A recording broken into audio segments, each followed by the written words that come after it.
Congratulations on a masterwork. My goodness. I have to start with obviously, this is a very collaborative effort, and Chris and Phil.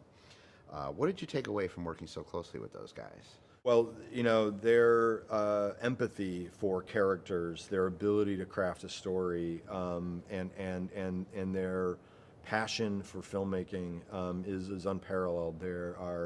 They are really truly filmmakers, deep down inside to their core.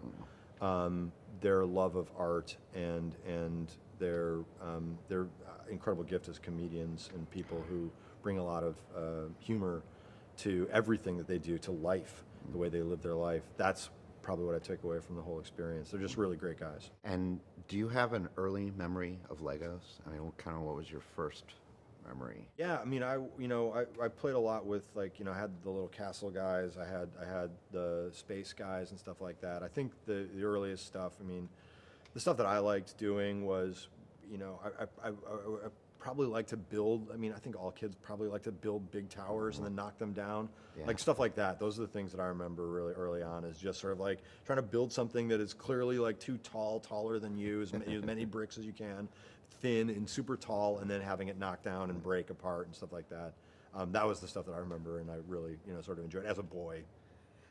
Do you have a favorite world in this Lego world? Yeah, I was, all of them have something special about them, but for me it was Cloud Cuckoo Land and Unikitty.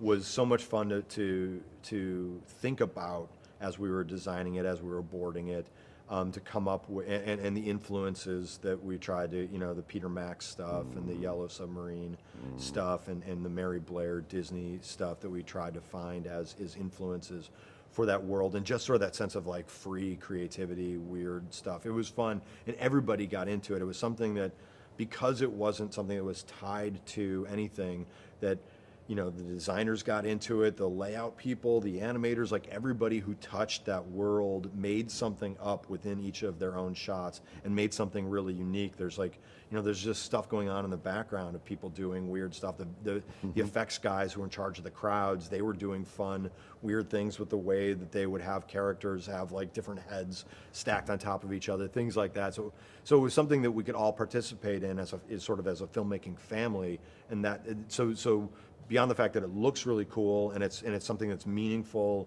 in the movie emotionally, it's also something that to be a part of that process was something that was really rewarding for me. What was kind of the mission heading into this movie, if there was one?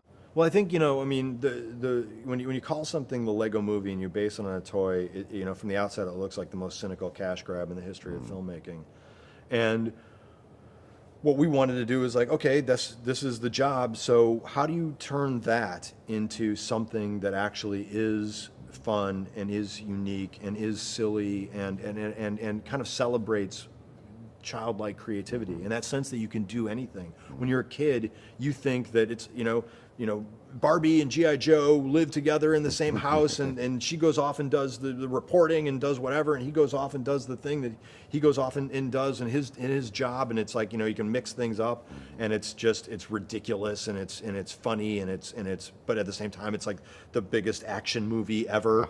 And that's the thing that we really wanted to make this movie. It said let's try to make this, let's try to get you to thrill at everything that should be thrilling, let's try to get you to laugh, let's try to be silly and absurd and weird when we wanted to, and also, but at the same time, tell you a story about this guy that you're going to fall in love with, that you're going to care about, that he's going to maybe fall in love with a girl, and that there's going to be some big bad guy that we're going to have this big confrontation with, and the fight scenes are going to be epic, and the chase scenes are going to be like they're straight out of a Michael Bay movie.